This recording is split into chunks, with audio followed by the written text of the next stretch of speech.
Sizə danışacağım mövzu bulut texnologiyalarında virtuallaşdırma ilə bağlıdır. Bulut texnologiyaları dedikdə ilk öncə bulut texnologiyalarının özündən bəhs eləyək. Daha sonra isə virtuallaşdırma haqqında daha dərin məlumat verəcəyim. Bulut texnologiyaları ilk öncə internet üzərində server, yaddaş, tətbiq və digər IT resurslarından istifadəçilərə xidmət kimi təqdim olunmasıdır. Yəni, fiziki avadanlıq almadan provayderdən lazım olan resursları icarəyə götürmək deməkdir. Provayderlərə isə misal olaraq Amazon Web Service, Microsoft Azure, Google Cloud kimi böyük provayder şirkətlərini misal olaraq göstərmək olar.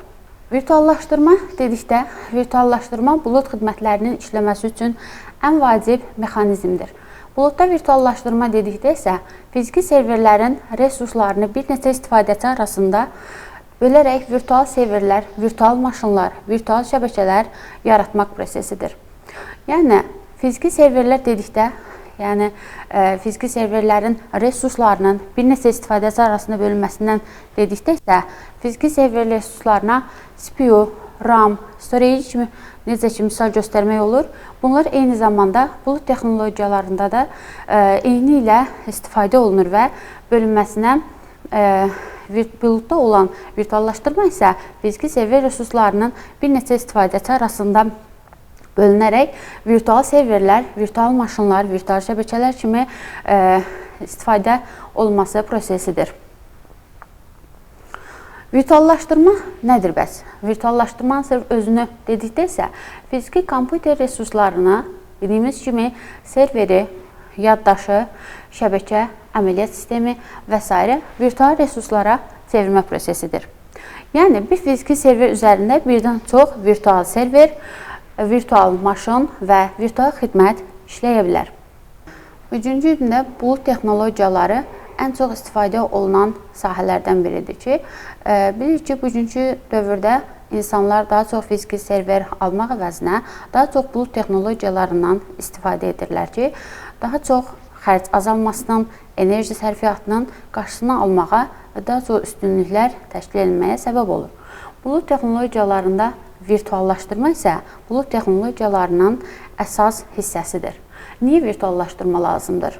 Yer tutumu, enerji sərfi, idarə etmə çətinliyi, resursların boş qalmasının qarşısını almağa köməklik eləyir.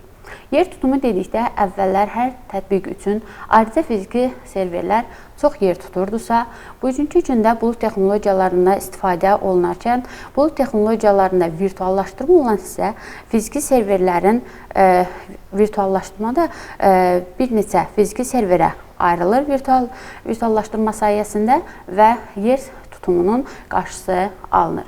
Eyni zamanda enerji sərfiyyatının qarşısını alır. Yəni, çox sayda fiziki server yüksək enerji sərfiyyatına səbəb olur.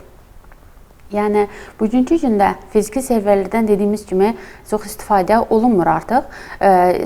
İstifadə olunarkən eyni zamanda həm xərc artmasının qarşısını alır, həm enerji sərfiyyatına səbəb olur, çoxlu sayda IT mütəxəssis tələb olunur və bunların qarşısını almaq üçün də virtual bulut texnologiyalarından istifadə olunur və virtuallaşdırma bunların qarşısını almağa kömək eləyir. Eyni zamanda idarə etmə çətinliyi, yəni hər server üçün ayrıca idarə etmə çətin idi və bunların qarşısını almaq üçün bulut texnologiyalarında istifadə olunur ki, bu idarə etmə çətinliyini server tərəf artıq öz üzərinə götürür bulut texnologiyaları üzərində və bu çətinliklərin də qarşısı alınmış olur. Dediyimiz kimi, necə ki, fiziki serverlərdə əlavə IT mütəxəssislər tələb olunurdusa ki, işlərini asanlaşdırma və işləri görə bilmək üçün, bugünkü gündə artıq bulut texnologiyalarının istifadə olunanda artıq IT mütəxəssislər gərək qalmadan server tərəfi özü güclü mütəxəssislər sayəsində bu çətinliklərin aradan qaldırılmasına köməklik eləyir. Və bununla yanaşı resursların boş qalmasının da qarşısını alır. Yəni, dediyimiz kimi, necə ki, server resurslarının böyük hissəsi, məsəl üçün 60% hissəsi haradasa boş qalırdı və bu boşluğun qarşısını almaq üçün bulut texnologiyalarında olan virtuallaşdırma önəmli sahələrdən biridir. Yəni, tutalım ki, bizə lazım olan hissə bulut texnologiyalarında hər hansısa bir 40%lik bir məlumat üçün bizə yer lazım idisə, bu fiziki serverlərdə 60% isə boş qalırdısa, bugünkü cürdə virtuallaşdırma sayəsində virtual maşınlar sayəsində bir neçə hissəyə bölünür və bir neçə fiziki serverə ayrılır və həmin boş qalan hissələr də lazım olan zamanlarda istifadə oluna bilir. Virtuallaşdırma necə işləyir? Virtuallaşdırmadan danışdaq, yəni necə işləməsi barəsində danışdaq. Dediyim kimi, fiziki server üzərinə hipervizyor quraşdırılaraq, hipervizyor quraşdırılır və hipervizyorlar resursları bölür və içərisində istənilən qədər virtual kompüter yaratmağa imkan verir. Hipervizyor nədir? Hipervizyor virtuallaşdırmada ən önəmli hissədir. Necə ki, bulut texnologiyaları üçün virtuallaşdırma önəmli bir sahədir. Virtuallaşdırmanın əsasını isə hipervizyorlar təşkil edir. Hipervizyor resursların, dedik axı, bulut texnologiyasındakı bu virtuallaşdırma isə də resurslar bölünür. Resursların bölünməsini həyata keçirdən əsas hissə isə hipervizyorlardır. Hipervizyor resursları CPU, RAM, disk, şəbəkə kimi resursların paylanmasına, yəni istənilən qədər virtual kompüter yaradarkən bunlarda bölünməyə köməklik eləyir. Tutalım ki, bizim əlimizdə məsəl üçün 8 nüvəli və 32 GB RAM-a malik olan bir virtual maşın vardır və bunlar belə deyim də, yəni bir neçə hipervizyor bunu bir neçə hissəyə bölür. Həmin böldüyü hissələri virtual maşın 1, virtual maşın 2, virtual maşın 3 kimi hissələrə ayıraraq virtual maşın 1-lərdə məsəl üçün 2 nüvəli 8 GB-lıq RAM ayırır, virtual maşın 2-ni 1 nüvəli və 4 GB-lıq RAM ayırır, virtual maşın 3-ləri isə 4 nüvəli və 16 GB-lıq RAM-a malik olan hissələrə ayırır. Hər biri sanki ayrı fiziki kompüter kimi özlərini aparır ki, məlumatlar dediyimiz kimi, öncəki mövzuda dediyimiz kimi resursların boş qalmasının, yəni server resurslarının böyük hissəsinin, məsələn 60% boş qalırdısa, artıq belə virtual maşınlara bölünərək o boş qalmanın qarşısı alınır. Yəni bizə lazım olan qədər məlumat, məsəl üçün virtual maşın 1-lərdə 2 nüvə 8 GB-lıq RAM-a malik olan sisteməni yetirdisə, artıq digər hissələri boşda saxlayır və daha sonra lazım olanda onlardan istifadə etməyə imkan verir. Yəni, bir fiziki serverdən artıq istifadə olunmuş olur, digərləri isə boşda gözləyir. Daha sonra istifadəsi mümkün olur. Virtuallaşdırmanın növləri bəs. Virtuallaşdırmanın növlərinə gəldikdə isə virtuallaşdırmanın 6 növü vardır ki, bunlara server virtuallaşdırması, desktop virtuallaşdırması, tətbiq virtuallaşdırması, şəbəkə virtuallaşdırması, saxlama virtuallaşdırması və konteynerləşdirmə olaraq 6 hissəyə bölünür. Server virtuallaşdırması dedikdə, tutalım ki, bir fiziki server üzərində bir neçə virtual server yaradılır.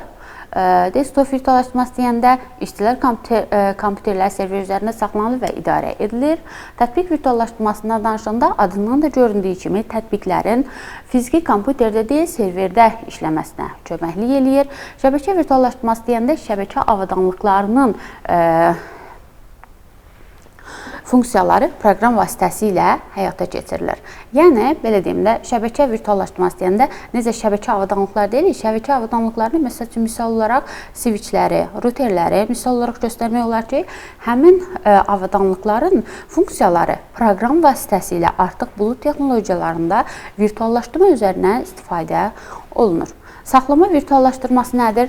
Bu da adından görsəndiyi kimi saxlama dedikdə biz fiziki serverlər üzərinə məlumatlarımızı flash kartlar, disklər, floppy disklər, HDD disklər sayəsində yadda saxlanılırsa, bunu virtuallaşdırmada, yəni bulut texnologiyalarında fərqli fiziki disklər vahid virtual saxlama sistemi kimi göstərilir və məlumatlarımız artıq bulut texnologiyalarında yadda saxlanarkən fərqli fiziki disklərdə vahid virtual saxlama sistemi kimi göstərilir. Konteynerləşdirmə nədir bəs? Bu tətbiqlər virtual maşın burada tətbiqlər virtual maşın deyil, konteynerlərdə işləyir və konteynerlərə misal olaraq Docker və Kubernetes misal olaraq göstərmək olar. Server virtuallaşdırması nədir? Server virtuallaşdırması dedikdə haqqlarında öncəki yerdə verdiyimiz kimi server virtuallaşdırması, desktop virtuallaşdırması haqqında biraz daha geniş baxsaq, server virtuallaşdırması dedikdə ən çox istifadə olunan növüdür. Bu virtuallaşdırma növünün ən çox istifadə olunan növüdür ki, bilirik ki, server hissə ən önəmli hissədir. Biz fiziki server üzərində bir neçə virtual server yaradılır. Hər biri ayrıca əməliyyat sistemi və tətbiqlərlə işləyə bilir. Eyni zamanda bu serverlərin boş dayanmasının qarşısını alır və data mərkəzində fiziki server sayını azaldır. Fiziki serverlərə, server virtuallaşdırmasına daha doğrusu misal olaraq ERP serverləri, CRM serverləri, web server, database serverləri misal olaraq göstərmək olar ki, hamısı eyni fiziki serverdə virtual olaraq işləyə bilirlər. Tutalım ki, fiziki server tərəfinə misal olaraq, məsəl üçün Amazon Web Service serverindən, yəni providerindən söhbət gedirsə, burada içərisində, misal üçün deyirəm bunu, içərisində ERP server, CRM server, web server, bunların hamısı eyni anda özünü eyni fiziki serverdə virtual olaraq işləyə bilər. Desktop virtuallaşdırması nədir bəs? Desktop virtuallaşdırması dedikdə isə, tutalım ki, normal öncəki, daha doğrusu dönəmlərdə hər kəs öz kompüterində, deyirik axı, normalda əməliyyat sistemlərində artıq bir neçə istifadəçilidir, yəni çox istifadəçili əməliyyat sistemlərinin istifadə olunur və kompüterlərdə hər kəs özü üçün özünə ayrıca desktop, yəni user account yarada bilir və istifadə edə bilirdisə, bugünkü gündə bu artıq bulut texnologiyaları üzərində, internet üzərində hər kəs öz desktopunu yaradaraq istifadə edə bilər. Bu üstün cəhətlərindən biri istifadəçi, yəni işçinin kompüteri, görürsünüz, xarab olsa belə virtual desktop serverdə qalır. Yəni kompüterinizdə hər hansısa bir problem yaşansa belə, sizin telefonunuz, kompüterinizdə, telefonunuzda tutalım ki, yaratmışsınız, olan məlumatların heç biri işçiyə getmir. İşçilərə məxsus kompüterlərin server üzərində saxlanması və idarə edilməsidir. Ən məşhur texnologiya VDI, yəni Virtual Desktop Interface, üzr istəyirəm, Virtual Desktop infrastrukturdur. Üstünlüklərinə gəldikdə, dediyimiz kimi, işçinin kompüteri xarab olsa belə virtual desktop serverdə qalır. Eyni zamanda IT administrator bir mərkəzdən bütün kompüterləri idarə edə bilir və güclü kompüter almağa da ehtiyac qalmır. Yəni, bir kompüter üzərində bir neçə dənə server istifadə edərkən donmalarından sazla problemlər yaranırdısa, bunların qarşısına artıq bu texnologiyalarında desktop virtuallaşdırması sayəsində alınır. İstifadə sahələri hansılardır? İstifadə sahələrinə gəldikdə isə daha çox desktop virtuallaşdırmasından banklarda, universitetlərdə, call center mərkəzlərində, xəstəxanalarda istifadə oluna bilir. Virtuallaşdırmanın üstünlükləri bəs nələrdir? Virtuallaşdırma bulut texnologiyalar üzərində əsas sahəyə malik idisə, bunu üstün qılan tərəfi isə resurslardan səmərəli istifadə etməyə köməklik eləyirdi. Dediyimiz kimi, yəni fiziki maşın boş dayanmaq əvəzinə çoxlu virtual maşın işlədə bilirdi ki, bizə daha çox yer qazandırırdı və daha çox virtual maşın kimi özünü göstərirdisə, yəni bir neçə virtual maşın kimi özünü aparırdı və yerlər boş qalmırdı. Xərclərin azaldılmasına köməklik eləyir. Yəni, bugünkü gündə artıq insanlar normal fiziki serverlər almaq əvəzinə dediyimiz kimi bulut texnologiyalarından istifadə eləyərək məlumatları saxlamağa köməklik eləyirlər. Yəni, bu da xərclərin azalmasına, enerji sərfinin azalmasına, az soyutmaya və az yer tutmasına gətirib çıxardır. Sürətli yerləşdirmədən danışdıqda isə bir üstün cəhətdə sürətli yerləşdirmədir ki, yəni bir virtual serveri yaratmaq 1-2 dəqiqə artıq vaxt aparır. Əvvəllər olduğu kimi fiziki serverlər alarkən həm çoxlu yəni xərc tələb olunurdusa, həm yer baxımından həddindən artıq belə deyim, yerə qənaət eləmiş olurlar. Eyni zamanda bunların hamısının qarşısını almağa virtuallaşdırmanın bu texnologiyalar köməklik edir və virtuallaşdırmanın üstün cəhətlərindəndir. Təhlükəsizlik cəhətdən baxdıqda isə hər virtual maşın bir-birindən təcrid olunurlar. Dedik axı, virtuallaşdırmada bir neçə fiziki serverə bölünür ki, bir neçə virtual maşın kimi özünü aparır və hər bir virtual maşında bir-birindən təcrid olunmuş halda olur ki, tutalım ki, birinci virtual maşında saxlanan məlumat ikinci virtual maşında problem yarandığı zaman nə silinmir, nə itmir, heç bir problem yaşanmır. Yəni, təhlükəsizlik baxımı da virtuallaşdırmanın üstün cəhətlərindəndir. Bulut texnologiyalarının əsası, yəni Amazon Web Service, Microsoft Azure, Google Cloud kimi hamısı virtuallaşdırma üzərində qurulmuş olan provayderlərdir. Yəni, server tərəfidir ki, bu da virtuallaşdırmanın üstün cəhətlərindən sayılır. Virtuallaşdırmanın çatışmazlıqlarından bəs danışdıq. Virtuallaşdırma necə ki, hər bir sahənin özünün üstün cəhətləri ilə yanaşı çatışmayan cəhətləri də var. Eyni ilə virtuallaşdırmanın da üstün cəhətlərinə yanaşı çatışmayan cəhətləri də vardır. Virtuallaşdırmanın çatışmazlıqlarına gəldikdə, məsəl üçün, güclü fiziki server tələb olunur. Əgər resurslar azdırsa, virtual maşınlar bu zaman yavaşlayırlar. Hipervizorların idarə olunması. İndi sual ortaya çıxır ki, bu hipervizor nədir? Bunun haqqında da sonda daha geniş məlumat verəcəyəm. Amma haqqında belə danışım. Daha geniş məlumatı hipervizorlarla tanış eləyəcəm. Hipervizorların idarə olunması. Hipervizorlar əgər səhv konfiqurasiya sistemi olarsa əgər, virtuallaşdırmada bütün məlumatlar hamısına zərər verə bilir. Performans fərqinə gəldikdə isə performans fiziki maşından bir qədər geri qala bilər. Çünki resurslara bölünərək idarə olunduğu üçün bulut texnologiyalarında biraz fiziki maşınlardan bir qədər geriyə qalaraq yavaş işləyir, belə deyək. Hipervizorlar. Bayaqdan hipervizorlar haqqında danışırıq. Hipervizorlar necə ki, bulut texnologiyalarının əsasına virtuallaşdırma təşkil edirsə, virtuallaşdırmanın beyni, əsası isə hipervizorlardır. Hipervizorların özləri iki hissəyə bölünürlər, yəni iki tipə bölünürlər. Hipervizorlar da istifadə olunarkən, yəni hər bir sahəsində götürüb də hansısa hipervizorun, tutalım ki, burada server üzərində quraşdırılan hipervizyoru əməliyyat sistemi üzərində olan hipervizyorlarla qarışdırmaq olmaz. Nə də konfiqurasiyasını yanlış seçmək olmaz. Yəni, olarsa, öncəki mövzuda dedim, problemlərə səbəb ola bilir. Populyar hipervizyorlar misal olaraq, yəni tip 1 hipervizyorlardır ki, ən əsas hipervizyor bunlardır və bar metal hipervizyor adlanırlar, tip 1 hipervizyorlar və hipervizyorlar bu, daha doğrusu bar metal olan hipervizyorlar birbaşa server üzərində quraşdırılır, ən professional və güclü yanaşmadır. Hər sahədə istifadə oluna bilərmi? Xeyr. Bəzi növləri vardır ki, məsəl üçün VMware SX-i bunlar istifadə olunur. Dünyada ən çox istifadə olunan stabil performanslı hipervizyorlardır. Tutalım, Microsoft Hyper-V hipervizyoru vardır ki, Windows server daxilindən gələn Azure buludunun əsas texnologiyasıdır və bu ikisi arasında belə fərqlər vardır ki, eyni yerdə istifadə oluna bilmir. VM hipervizyoruna gəldikdə isə Linux kernelinə inteqrasiya edilmiş açıq mənbəli hipervizyordur.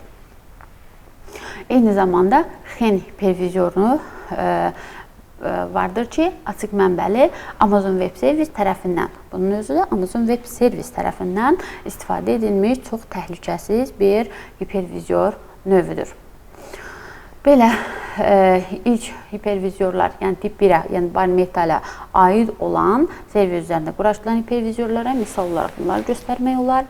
Daha sonra isə tip 2 hipervizyorları, tip 2 hipervizyorlara isə misal adlanır hosted hipervizyorlar.